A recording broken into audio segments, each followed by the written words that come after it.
Madam Speaker, we've heard endless braying from the Republicans time after time demanding an extension of tax cuts for the rich in this country.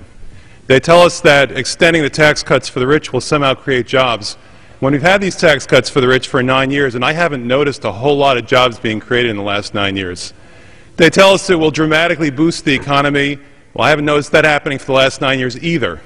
So you really have to wonder why it is that they persist in this mania, this obsession of theirs, that we need to have more tax cuts for the rich when the economy is flat on its back and unemployment is almost 10%.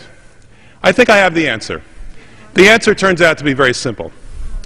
They want a tax cut for the rich because they want a tax cut for themselves.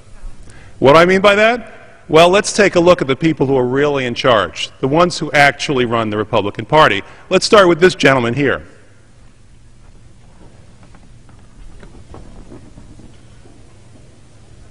The man with the cigar, Rush Limbaugh. Doesn't he look happy? According to Newsweek, he makes $58.7 million a year, and extending the Bush tax cuts for the rich will mean that he'll have another $2.7 million. Mega dittos, Rush, and mega money. Let's look at the next one. Here's Glenn Beck.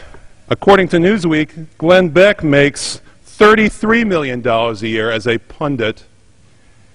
And extending the Bush tax cuts means a cool $1.5 million for Glenn Beck's ongoing night-by-night imitation of Howard Beale from Network. Now let's take a look at the next one.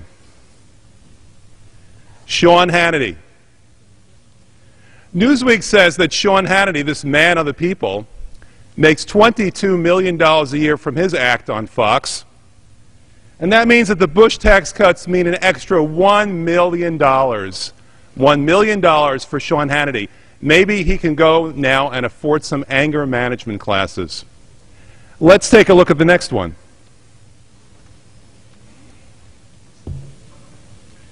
Bill O'Reilly. He makes a modest $20 million a year from his gig on Fox.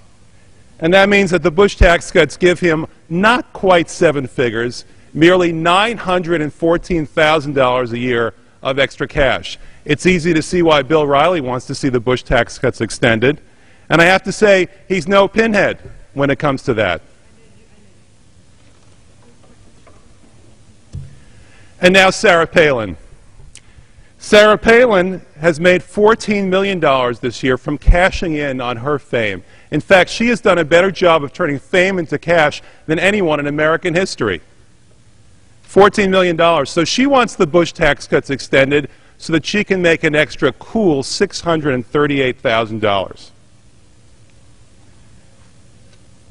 As she would gesture.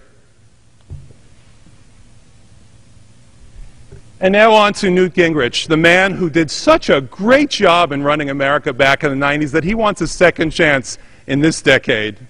Newt, if you do to us now what you did to us then, we're going to be in big trouble. But Newt Gingrich makes $5 million a year from his punditry, which means that he'll get an extra $250,000 a year. An extra $250,000 a year from the Bush tax cuts being extended. And now let's go on to the big cheese.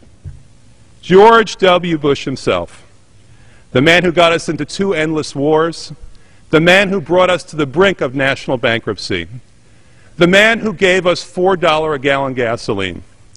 George W. Bush makes a cool $4.2 million a year, according to Newsweek.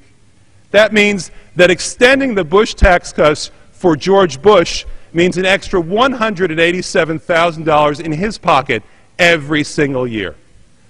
I have a better idea. Instead of placating these people and letting them spew out onto the airwaves their lies about the Bush tax cut without ever revealing the fact that they stand to gain millions of dollars each year from their selfish desire to take advantage of the rest of America, let's do this. Let's take that money and create jobs. All that money that the Bush tax cuts are charging us, that could create jobs for 3 million Americans a year. A $30,000 job, a fair wage for fair work, a dignified wage for dignified work, and a way to revive our economy in America. I think that's a better idea than stuffing even more money into the pockets of the rich. Because the problem in America today is not that the poor have too much money. That's not the problem at all. It's that they need jobs. Thank you. Time has expired.